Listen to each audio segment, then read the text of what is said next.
কোনে নিৰ্দেশ প্ৰদান কৰিছে সেইটো আৰু জানিবলৈ বাকী নাই আৰু কোনে স্বাধীন প্ৰতিদিন গোষ্ঠীৰ এই ভূমিকাটোত ৰাইজৰ হকে থকা এই ভূমিকাটোত কোনে ভয় খাইছে বা ভীতিগ্ৰস্ত হৈছে সেয়াও ৰাইজে সকলোৱে গম পাইছে বুজিবলৈ কোনো বাকী নাই বুজিবলৈ একো বাকী নাই মই এটা কথা দৰ্শকসকলক ক'ব বিচাৰিছোঁ যে পৰহিৰ দিনটোতো মুখ্যমন্ত্ৰীয়ে স্বাধীন প্ৰতিদিন গোষ্ঠীক লক্ষ্য কৰি লৈছিল কালিৰ দিনটোতো লক্ষ্য কৰি লৈছিল আৰু আজিৰ দিনটোতো লক্ষ্য কৰি লৈছে কোনো ধৰণৰ প্ৰসংগ কথা বতৰা অৱতাৰণা নোহোৱাকৈ মাননীয় মুখ্যমন্ত্ৰী মহোদয় এতিয়া স্বাধীন প্ৰতিদিন গোষ্ঠীক খবৰ সংগ্ৰহত বাধা দিয়াটো আপোনাৰ কাম নহয় মাননীয় আৰক্ষী সঞ্চালক প্ৰধান ডাঙৰীয়া হৰমিত সিং ডাঙৰীয়া স্বাধীন প্ৰতিদিন গোষ্ঠীৰ সাংবাদিকক ৰখাটো দায়িত্বৰ পৰা ৰখাটো আপোনাৰ কাম নহয় এতিয়া আপোনালোকৰ কাম জুবিন গাৰ্গৰ হত্যা বা ৰহস্যজনক মৃত্যুৰ ন্যায় প্ৰদান কৰা সমগ্ৰ অসমবাসী তাত জড়িত হৈ আছে সমগ্ৰ অসমবাসীয়ে সেই ক্ষেত্ৰত ন্যায় বিচাৰিছে আৰু ৰাইজৰ মন্তব্য ৰাইজৰ যিখিনি ক'বলগীয়া কথা ৰাইজে বিচৰা যিখিনি প্ৰসংগ সেই প্ৰসংগখিনিহে স্বাধীন প্ৰতিদিন গোষ্ঠীয়ে ৰাইজৰ মাজলৈ লৈ গৈছে আপোনাৰ খবৰ মাজলৈ লৈ গৈছে এই ক্ষেত্ৰত স্বাধীন প্ৰতিদিন গোষ্ঠীক নিজৰ কৰ্তব্যত বাধা দিয়াৰ আপোনালোকৰ যিটো নিকৃষ্ট ভূমিকা সেয়া লজ্জাজনক গণতন্ত্ৰৰ বাবে পৰিপন্থী আৰু এই কামসমূহ যদি আপোনালোকে ইমান তলৰ কাম শ্ৰেণীহীন কাম first class second class third class যিটো আমি শ্ৰেণী ভাগ কৰোঁ এইবিলাক ক্লাছলেছ কাম এই ক্লাছলেছ কামসমূহ আপোনালোকে যিমানেই কৰিব সিমানেই ৰাইজৰ সন্মুখত আপোনালোকৰ স্বৰূপ উদং খাব মই পুনৰবাৰ কৈছোঁ যে আমাৰ সাংবাদিকে একো ভুল কৰা নাছিল একেবাৰেই ভুল কৰা নাছিল আমাৰ সাংবাদিকে মাথো কনভয়ৰ পিছত গৈ বা আগত গৈ কোনো সময়ত প্ৰতিটো খবৰ মাজে মাজে তাকো দেখুৱাবলৈ চেষ্টা কৰিছিল যিটো কাম প্ৰতিটো সংবাদ মাধ্যমে কৰিছে আৰু একমাত্ৰ স্বাধীন প্ৰতিদিন গোষ্ঠীৰ সাংবাদিকক নিজৰ কৰ্তব্যত অগ্ৰসৰ হোৱাত বাধা দি আপোনালোকে কিহৰ পৰিচয় দাঙি ধৰিছে বা কি ধৰণে ৰাইজক বাৰ্তা প্ৰেৰণ কৰিব বিচাৰিছে সেয়া সকলোৱে বুজিছে মই পুনৰবাৰ কৈছোঁ যে ইয়াত ৰাজনীতি ইয়াত দমন নীতি ইয়াত অন্যান্য কিবা দমনমূলক কাৰ্যপন্থাৰ প্ৰথা নাহে আপোনালোকে সংবিধানৰ নামত শপত খাই দায়িত্ব গ্ৰহণ কৰিছে বা দায়িত্ব চম্ভালি আছে সেই কামখিনি কৰক গণতান্ত্ৰিক যিটো ধাৰা গণতান্ত্ৰিক যিটো ব্যৱস্থা সেই ব্যৱস্থাটো কি আপোনালোকে বুজক দমনেৰে কাম নচলিব আকৌ কৈছোঁ দমনেৰে কাম নচলিব বিগত সময়ত দমন নীতিৰ পৰিণাম কি হৈছে ৰাইজে দেখুৱাই দিছে সময় বৰ নিষ্ঠুৰ আৰু এই সময়ে প্ৰতিটো দমনৰ হিচাপ আপোনালোকৰ পৰা বিচাৰিব মই পুনৰবাৰ কৈছোঁ ইমান সহজে ইমান সোনকালে আপোনালোকে এনেদৰে পৰাজয় বৰণ কৰিব বুলি আচলতে পিছ হুমকি যাব বুলি আমি ভবা নাছিলোঁ আমি মাত্ৰ সত্যটো আগবঢ়াই দিছিলোঁ আৰু প্ৰকৃত খবৰখিনি আগবঢ়াই দিছিলোঁ আৰু এইবাবেই আপোনালোকে আমাৰ সাংবাদিকক খবৰ সংগ্ৰহৰ পৰা আঁতৰত ৰাখিছে বাধা প্ৰদান কৰিছে বা নিৰ্দিষ্ট স্থানলৈ যোৱাত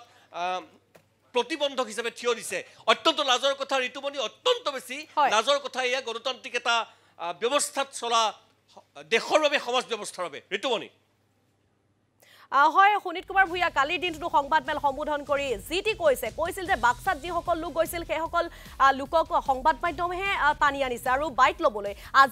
কালিৰ দিনটো স্বাধীন প্ৰতিদিন গোষ্ঠীক লক্ষ্য কৰি লৈছে আজিও স্বাধীন প্ৰতিদিন গোষ্ঠীক আচলতে লক্ষ্য কৰি লৈছে স্বাধীন প্ৰতিদিন গোষ্ঠীৰ ভূতে খেদিছে মুখ্যমন্ত্ৰীগৰাকীক আচলতে কিয় ইমান ভয় স্বাধীন প্ৰতিদিন গোষ্ঠীলৈ মুখ্যমন্ত্ৰীগৰাকী ইয়াত বেলেগ কথা একো নাই স্বাধীন প্ৰতিদিন গোষ্ঠীয়ে মুখ্যমন্ত্ৰীৰ প্ৰতিটো অনিয়ম মুখ্যমন্ত্ৰীৰ প্ৰতিটো অনীতি মুখ্যমন্ত্ৰীৰ মুখাৰ আঁৰত থকা মুখখনৰ প্ৰতিটো তথ্য খুলি দিছে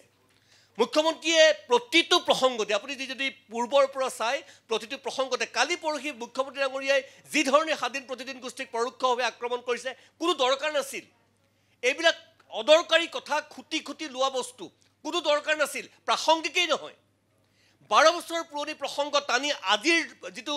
ৰাইজে যিটো বিচাৰিছে সেই বিচৰা বস্তুটো যদি নোহোৱা কৰিম বুলি ডক্টৰ হিমন্ত বিশ্ব শৰ্মাই ভাবিছে তেন্তে ভুল কৰিছে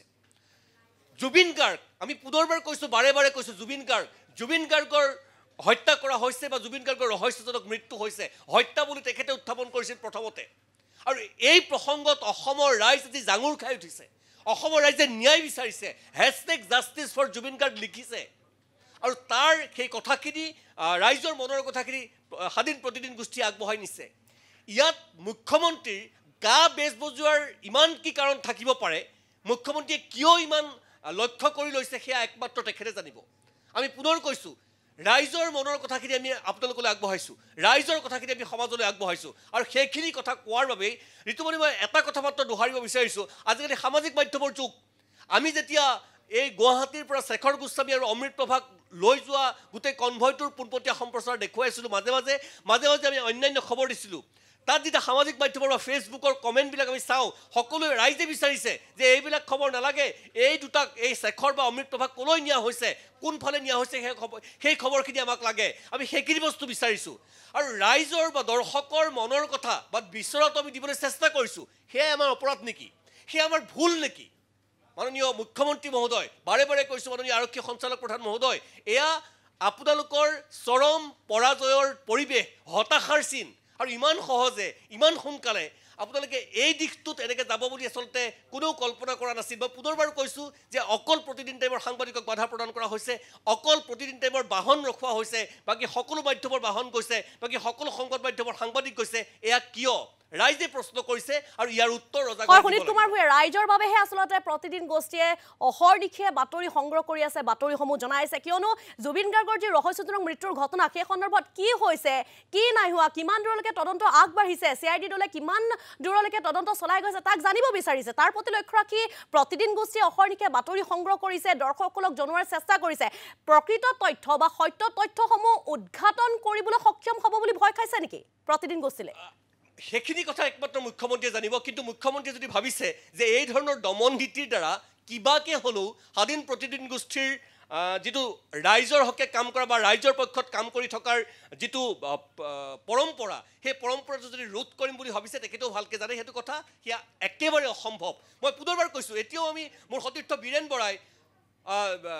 হোজাই জিলাৰ আৰক্ষী অধীক্ষক, ডিমা হাছাও জিলাৰ আৰক্ষী অধীক্ষকৰ লগত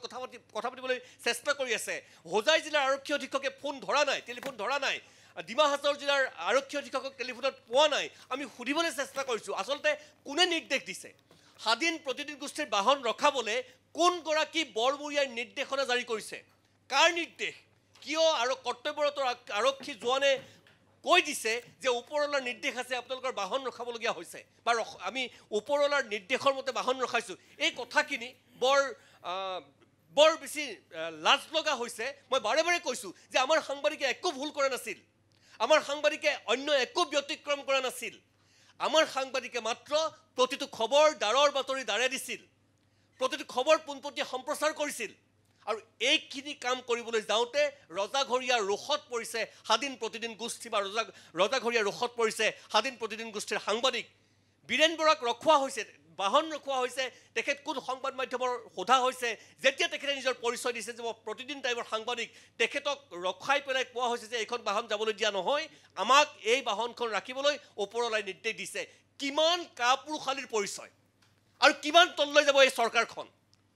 ৰাইজে দেখি আছে, অনাগত সময়ত ইয়াৰ বিচাৰ হ'ব আৰু ৰাইজে ইয়াৰ বিচাৰ কৰিব। জনতাৰ আদালতত জবাবদিহি হ'ব লাগিব ডক্টৰ হিমন্ত বিশ্ব শৰ্মা চৰকাৰ বা অসম চৰকাৰ। ঋতুমণি, হয় সুনীত কুমাৰ ভূঞা, এই বিষয়টো কিন্তু জুবিন গাৰ্গৰ বিষয়, আন সৰু সুৰা বিষয় নহয়, গতিকে কোনো মনে মনে নাথাকে। সুনীত কুমাৰ ভূঞা, আৰু সমান্তৰালভাৱে মই আৰু এটা কথা দোহাৰিব বিচাৰিছোঁ যে এইবিলাক প্ৰসংগ বা এই ধৰণৰ অনাহুত কিছুমান পৰিৱেশৰ সৃষ্টি কৰি কোনোবাই যদি ভাবিছে যে জুবিন গাৰ্গৰ হত্যা বা ৰহস্যজনক মৃত্যুৰ ন্যায় প্ৰক্ৰিয়াটো ক'ৰবাত বিপথে পৰিচালিত কৰিব পৰা যাব, ক'ৰবাত কাৰোবাৰ মুখ বন্ধ হ'ব, স্বাধীন প্ৰতিদিন গোষ্ঠী স্থবিৰ হ'ব, মূৰ্খৰ স্বৰ্গত বাস কৰিছে। 100% নহয়। মূল কথা, আমাৰ সাংবাদিকক ক'ৰবালৈ যাবলৈ দিয়ক বা নিদিয়ক, ৰজাঘৰে দমননীতি কৰক বা নকৰক, ৰঙা ভিতাৰ মেৰপেচ কিমান কৰক বা নকৰক, জুবিন গাৰ্গৰ ৰহস্যজনক মৃত্যু বা হত্যাৰ ন্যায় লাগিব। মূল কথা ন্যায় লাগিব। ইয়াত হেমাহি কাৰ হৈছে, কাৰ অৱহেলাৰ বাবে জুবিন গাৰ্গৰ মৃত্যু হৈছে, কোন কালপ্ৰিত, তাত কোন কোন জড়িত, কোনে কাক ৰক্ষণাবেক্ষণ দিবলৈ চেষ্টা কৰিছে, পাতকৈ ওলাব লাগিব। প্ৰতিটো চেহেৰা ওলাব লাগিব, মুখাৰ আঁৰৰ মুখবিলাক ওলাব লাগিব। আৰু তেতিয়াহে, মই পুনৰবাৰ কৈছোঁ, অসমৰ ৰাইজ তেতিয়াহে ক্ষান্ত হ'ব। এই ধৰণৰ তৃতীয় শ্ৰেণীৰ কাম কৰি লাভ নাই বা শ্ৰেণীহীন কাম কৰি লাভ নাই, যিটো দিছপুৰে বুজা উচিত, উলুবাৰীয়ে বুজা উচিত। ঋতুমণি।